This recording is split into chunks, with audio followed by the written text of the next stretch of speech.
एक बार की बात है, बलियापुर गांव में गायत्री नाम की एक लड़की रहा करती थी। बचपन में माँ बाबा के गुजर जाने के बाद से ही वो अपना और अपने भाई दोनों का ख्याल रखती थी। गायत्री जितना भी कमाती थी वो सारा का सारा घर के किराए, गोलू की फीस, राशन में लग जाया करता और बचे खुचे पैसों से वो पूरा महीना घर चलाती।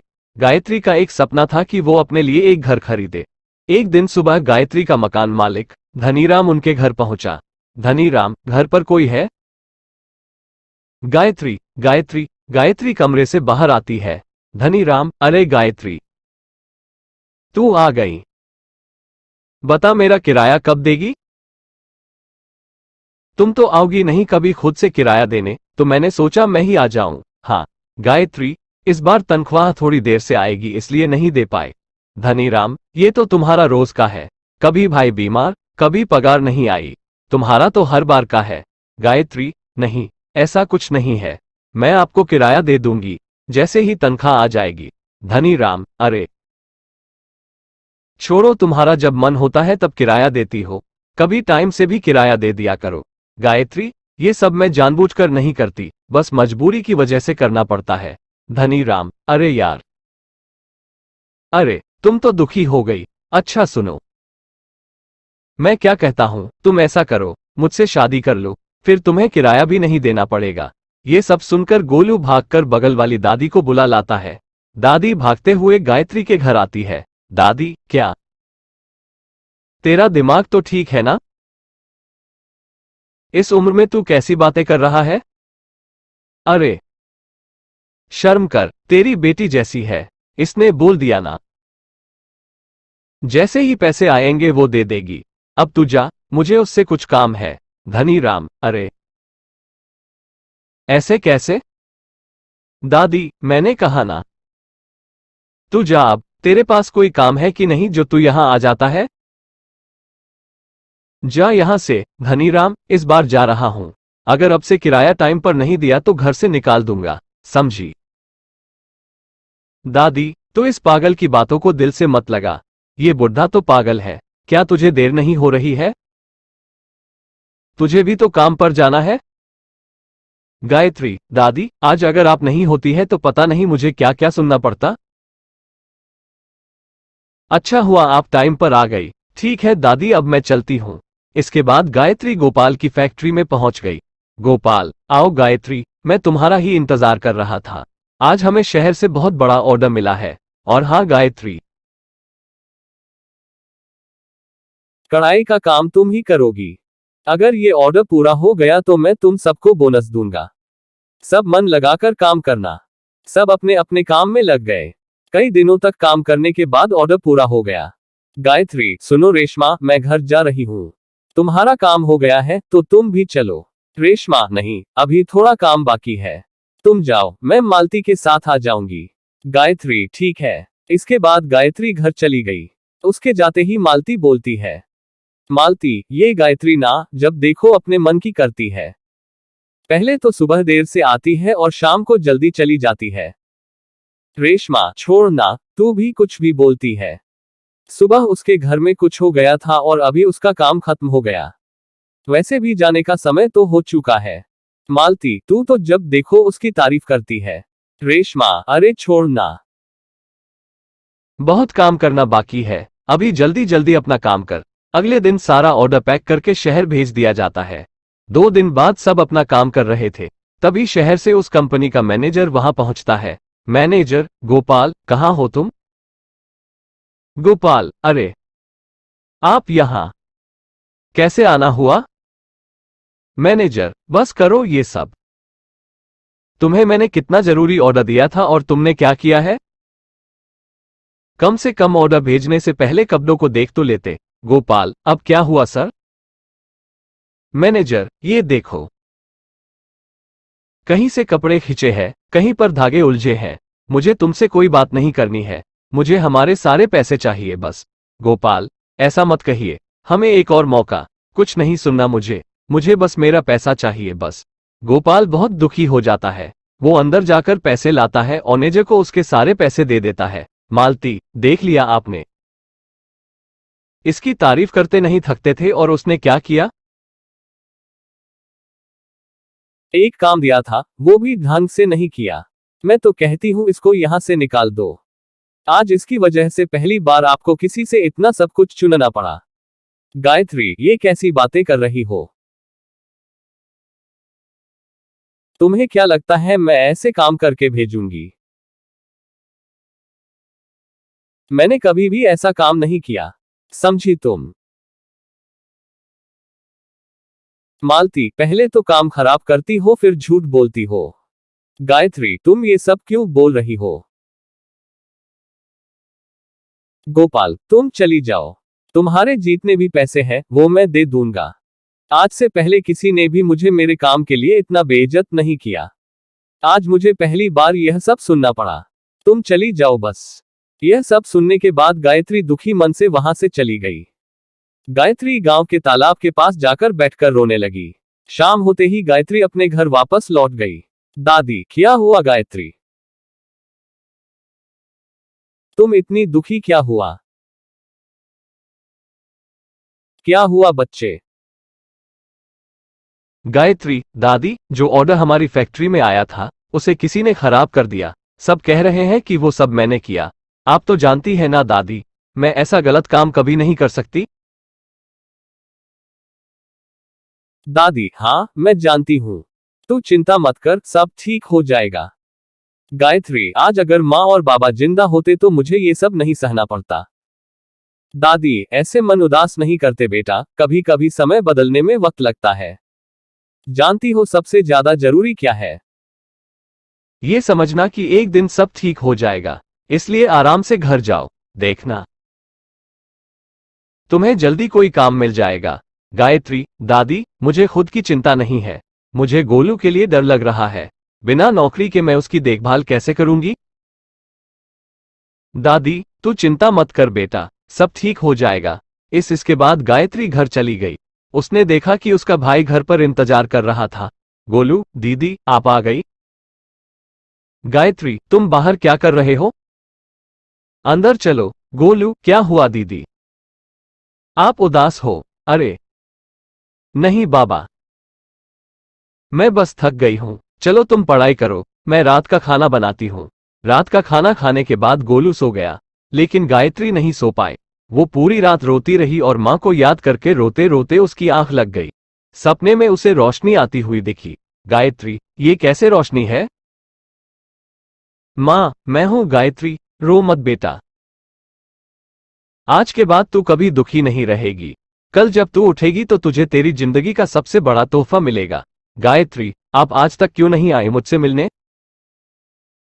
आपको क्या आज से पहले मेरी याद नहीं आई? बोलिए। मां, कभी कभी बहुत सी चीजें हमारे हाथ में नहीं होती। भूल जाओ वो सब, कल से तुम्हारी जिंदगी बदलने वाली है। कल का इंतजार करो। बस जाओ, अपना ध्यान रखो। कल से तुम्हारी जिंदगी आसान हो जाएगी। अगले दिन जब गायत्री उठती है तो सामने एक डिब्बा देखती है। वो उस डिब्बे को खोलती और देखती है, उसमें एक सुई है। गायत्री, मां ने तो कहा था कि वो कुछ ऐसा देंगी जिससे मेरी किस्मत बदल जाएगी, पर ये तो सुई है, इससे कैसे मेरी किस्मत बदलेगी? ये सब मेरे साथ ही क्यों हो रहा है भगवान? सुई, क्या तब से बकबक कर रही हो? सुबह सुबह उठा दिया। अभी तो मेरा सपना पूरा भी नहीं हुआ था। गायत्री, तुम बोल सकती हो? सुई, अपनी तरह समझा है क्या? जब देखो रोती रहती हो। गायत्री, मैं हर टाइम नहीं रोती, समझी? सुई, हाँ हाँ, छोड़ो भी। गोलू, दीदी, ये तो बड़ा मजेदार है। सुई, तुम्हें पता है तुम्हारी माँ तुम्हारे लिए बहुत परेशान होती है, इसलिए उन्होंने मुझे भेजा है तुम्हारे लिए। आज के बाद रोना मत वरना मुझे बहुत डांट पड़ेगी। चलो अब बहुत काम करना है। सबसे पहले आज हम दुकान से कुछ कपड़े खरीदेंगे, उन पर कढ़ाई करके कल बाजार में बेच देंगे। गायत्री, मेरे पास तो पैसे ही नहीं है, मैं कपड़े कैसे खरीदूंगी? सुई, कोई बात नहीं, वो सब मैं देख लूंगी। तुम्हें बस उन कपड़ों में कढ़ाई करके तैयार करना होगा और कल हम बाजार में उन्हें बेचने जाएंगे। गायत्री, पर इतनी जल्दी मैं सारे कपड़े कैसे तैयार करूंगी? सुई, उसके लिए मैं हूं ना, तुम बस मन में सोचना, बाकी काम मैं कर दूंगी। तब तक वहां पर मकान मालिक पहुंच गया। धनी राम, अरे ओ गायत्री, किराया कब तक दोगी? बोलते बोलते थक गया हूं मैं। गोलू, ये फिर आ गया। हर बार दीदी को परेशान करता रहता है। सुई, अच्छा ये बात है, आज के बाद नहीं करेगा। गोलू, कैसे? सुई, तुम बस देखते जाओ। इसके बाद सुई उसे परेशान करने लगी, उसे इधर उधर बहुत ज्यादा चुभने लगी। धनीराम, अरे अरे, ये क्या? अरे, रोको कोई इसे। अरे अरे भगवान, आए, ये क्या हो रहा है? ये कहां फंस गया मैं? इसके बाद धनीराम परेशान होकर वहां से चला गया। सब हंसने लगे। गोलू, आज तो बड़ा मजा आया। कैसे नाच रहा था वो? तुम तो बड़े कमाल की हो। सुई, बोला था ना, मैं कुछ भी कर सकती हूँ। गायत्री, चलो हमें बहुत सारा काम करना है। कल सुबह हमें बाजार भी तो जाना है। सुई, तुम्हें जादू देखना है गोलू? गोलू, हाँ मुझे देखना है। सुई, तुम सब अपनी आंखें बंद करो। जैसे ही उन सब ने अपनी आंखें बंद की, जादुई सुई ने अपने जादू से वहां कुछ कपड़े मेज पर रख दिए और कढ़ाई के लिए जितना भी सामान चाहिए था वो भी रख दिया। घर पर पैसे ना होने की वजह से घर में खाने के लिए ज्यादा कुछ नहीं बचा था। गोलू, दीदी भूख लगी है। गायत्री जैसे ही किचन में गई, उसे पता चला, गायत्री, खाना तो बहुत कम है, इतने में कुछ नहीं हो पाएगा किसी का। अब जैसे ही जादुई सुई किचन में जाकर देखने लगी कि खाने के लिए कुछ भी नहीं है, तो वो अपने जादू से सारा राशन भर देती है और बहुत सारा खाना जमीन पर लगा देती है। गोलू, इतना सारा खाना, आज तो बहुत मजा आएगा। सुई, जल्दी जल्दी खा लो, उसके बाद हमें काम भी करना है। सब के सब भरपेट खाना खाते हैं। खाना खाने के बाद सब के सब काम करने के लिए मेज के सामने खड़े हो जाते हैं। इसके बाद गायत्री अपने मन में जो जो डिजाइन सोचती है, जादुई सुई वैसी ही डिजाइन कपड़ों पर बनाने लगती है। रात तक सारे कपड़े तैयार हो जाते हैं।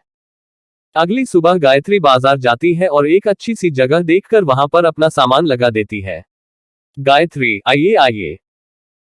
यहां देखिए, कितने अच्छे अच्छे कपड़े हैं। ऐसी कारीगरी आपने कभी नहीं देखी होगी, देखना। बिल्कुल मुफ्त है, जो भी आएगा खुद को निराश नहीं पाएगा। एक बार जरूर आए। दो औरतें आपस में बातें करते हुए। पहली औरत, चले क्या? एक बार देखते हैं ना कैसे कपड़े हैं, देखने में क्या दिक्कत है? अब चलो ना। दोनों की दोनों गायत्री के सामने आ जाती है। गायत्री, आइए ना। ये देखिए, पहली औरत, अरे ये तो कितना सुंदर है। तू देखना। दूसरी औरत, अरे हाँ, ये तो बहुत सुंदर है। ऐसा करो, मुझे एक जोड़ी दे दो। धीरे धीरे वहां के सारे कपड़े बिक गए। काम खत्म होने के बाद गायत्री अपने घर लौट गई। गोलू, कैसा गया आज का दिन? गायत्री, आज तो कमाल हो गया। इतने सारे लोग थे कि सामान काम पड़ गया। पता है, उन्हें हमारा काम बहुत पसंद आया। वो बस मानते ही जा रहे थे। हमें बस आगे भी ऐसे ही मेहनत करनी होगी। गायत्री दिन रात मेहनत करने लगी। कुछ महीनों में गायत्री ने अपने लिए एक दुकान खरीद ली और उस दुकान से जितनी भी कमाई होती उससे गायत्री ने घर खरीद लिया। तीनों वहां खुशी से रहने लग गए। एक दिन गायत्री की दुकान पर एक औरत आई। औरत, आपका नाम गायत्री है क्या? मैं आपका काम देख सकती हूं? गायत्री, हाँ जी बिल्कुल। गायत्री इस औरत को अपने कुछ काम के नमूने दिखाती है। औरत, ये सब तुमने कहां से सीखा? गायत्री, मैंने ये सब खुद से ही सीखा है। औरत, वाह, तुमने तो बड़ी कम उम्र में पक्का काम सीख लिया है। गायत्री, हाँ जी। औरत, हमें 130 सेट चाहिए। क्या आप हमें एक हफ्ते में ये ऑर्डर पूरा करके दे सकती है? गायत्री, ठीक है। औरत, हमारा बिजनेस बहुत टाइम से अच्छा नहीं चल रहा है। अगर आप हमारी मदद करेंगे तो हमें लगता है शायद हमारे बिजनेस को मदद मिलेगी। मैं एक हफ्ते बाद आती हूं। आपके पास कल सारा मटेरियल पहुंच जाएगा। गायत्री, ठीक है। सभी ने मिलकर एक हफ्ते में ऑर्डर कंप्लीट कर दिया। औरत, नमस्ते। ऑर्डर पूरा हो गया क्या? गायत्री, हाँ जी, पूरा हो गया। बस हम आपका इंतजार कर रहे थे। औरत, सारा सामान ठीक से पैक कर दिया है ना? गायत्री, हाँ जी। औरत, ये लीजिए आपकी पेमेंट।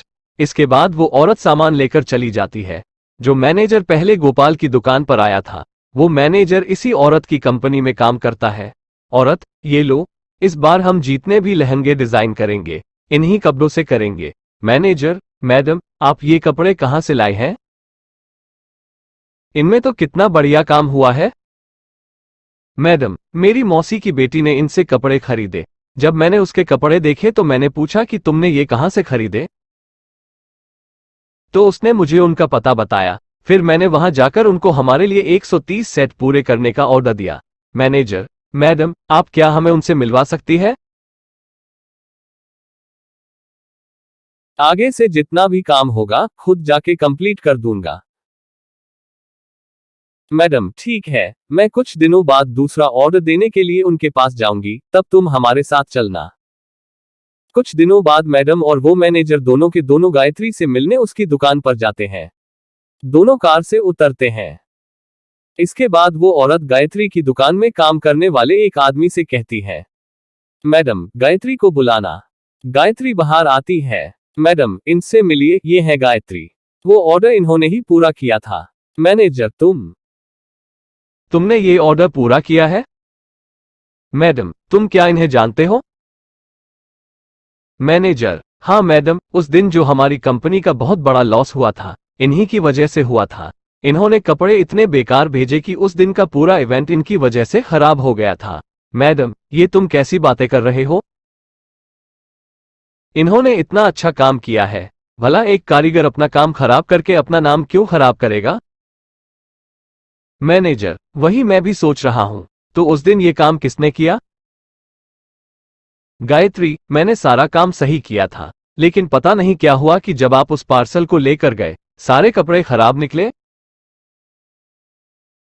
मैंने तो सारा खुद एक एक कपड़ा देखकर पैक किया था, उस वजह से मेरी नौकरी भी हाथ से चली गई। मैनेजर, मुझे माफ कर दो, हमें उस दिन इतना बड़ा लॉस हुआ कि गुस्से में मैंने तुम्हें बहुत भला बुरा कह दिया। उस दिन मैंने गोपाल को भी बहुत कुछ सुना दिया था, मुझे उससे माफी मांगनी चाहिए। मैं आज ही उनसे माफी मांगने जाऊंगा। तुम भी चलो, सबको ये बताना जरूरी है कि उस दिन गलती तुम्हारी नहीं थी। मैडम, हाँ गायत्री, तुम्हें जाना चाहिए। जिसने ये गलत काम किया है उसे ये सजा मिलनी चाहिए। गायत्री, मैडम और वो मैनेजर तीनों के तीनों गोपाल के कारखाने में जाते हैं। गोपाल, आप सब यहाँ। मैनेजर, मुझे माफ कर दो गोपाल, मुझे आज पता चला कि उस दिन गलती गायत्री की नहीं थी। किसी ने जानबूझकर वो कपड़े खराब किए थे, लेकिन वो कौन था वो सब मुझे नहीं पता, लेकिन तुम्हारे लोगों में से ही कोई है। गोपाल, उस दिन आखिर में कौन गया था? मालती, गायत्री के जाने के बाद मैं और रेशमा ही बचे थे। उसके बाद आपने मुझे मार्केट भेज दिया था। उस दिन तो मुझे लगता है रेशमा ने ही ताला लगाया था, इससे ज्यादा मुझे नहीं पता। गोपाल, अगली सुबह सबसे पहले कौन आया? कर्मचारी, रेशमा ने शाम को ताला लगाया था, इसलिए मैंने जल्दी आकर सुबह ताला खोल दिया। सारा सामान पैक था, इसीलिए मैंने सामान को गाड़ी में रखकर सेट कर दिया। उसके बाद आप आए और आपने कहा कि गाड़ी को शहर भिजवा दो, तो मैंने शहर भिजवा दिया। गायत्री, लेकिन मैंने तो कपड़ों की पैकिंग ही नहीं की थी, तो सुबह कपड़े पैक किसने किए? कर्मचारी, मुझे नहीं पता। जब मैं आया था तब तो सारे कपड़े पैक थे। मालती, मैं भी चली गई थी, इसलिए मैंने तो नहीं किए। गोपाल, रेशमा, ये कपड़े क्या तुमने पैक किए थे? रेशमा, नहीं नहीं, मैंने नहीं किए। इसके बाद जादुई सुई रेशमा को परेशान करने लगी। रेशमा, मुझे बचाओ, कोई कोई इसे हटाओ, ये बार बार मुझे क्यों चुभ रही हैं? क्या हो रहा है? कोई रोको इसे।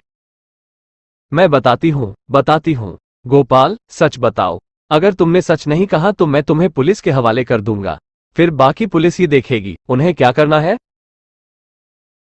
रेशमा, नहीं नहीं, आप पुलिस को मत बुलाइए, मैं बताती हूं। वो सब मैंने किया था। गोपाल, लेकिन तुमने वो सब क्यों किया? रेशमा, इस गायत्री की वजह से। जब देखो तब सब इसकी तारीफ करते रहते हैं, यहां तक कि मेरी दादी भी। उनके लिए तो उनकी असली पोती ये है, मैं नहीं। जब देखो परेशान करके रखा हुआ था। इस सुई में धागा डाले तो वो और हम चाहे जितना मर्जी काम कर ले, कोई हमारी तरफ देखता नहीं था। इसलिए मैंने उस दिन गायत्री और मालती के जाने के बाद इसके कपड़े खराब कर दिए और पैकिंग करके रख दिए। गायत्री, तुम्हें शर्म नहीं आई? रेशमा, तुम्हें पता है मेरे पास केवल एक यही नौकरी थी जिससे मैं अपना घर चला रही थी। नौकरी जाने के बाद मैं और मेरा भाई सड़क पर आ गए थे। क्या करते हम, एक बार भी नहीं सोचा तुमने। तुम इतनी मतलबी कैसे हो गई? मैनेजर, मैं तो कहता हूं इसे पुलिस के हवाले कर देते हैं, धोखाधड़ी के आरोप में। गायत्री, नहीं, जाने दो इसे। अगर इसे जेल में भिजवा दिया तो दादी अकेली रह जाएंगी। इस उम्र में इतनी परेशानी वो नहीं झेल पाएंगी। उनके काफी कर्ज है मुझ पर, उनके लिए इतना तो मैं कर ही सकती हूँ। हाँ, और ये गंदी सोच अपने दिमाग से निकाल देना रेशमा। आज तो बच गई, अगर अगली बार नहीं बची तो जिंदगी भर खुद को कोसती रहोगी। मैनेजर, मैं चलता हूँ गायत्री। और हाँ, आगे से हमारे सारे ऑर्डर को तुम ही संभालोगी। तुम्हारा काम हम सबको बहुत पसंद आया। हम चाहते हैं कि तुम हमारे साथ पार्टनर बनकर रहो और कपड़ों में कढ़ाई का काम तुम ही देखो। मुझे माफ कर दो गायत्री, काश अगर सब मैंने समय पर पता कर लिया होता तो तुम्हें इतना सब कुछ नहीं सहना पड़ता। गायत्री, कोई बात नहीं। अगर उस दिन वो सब नहीं होता तो मैं आज जिंदगी में इतनी खुश ना होती। भगवान ने इन सब से मुझे एक मौका दिया ताकि मैं खुद के लिए कुछ अच्छा कर सकूं। उसके बाद सभी अपने घर लौट जाते हैं। गायत्री और भी मेहनत करती है और धीरे धीरे सभी अपना जीवन खुशी से बिताने लगते हैं।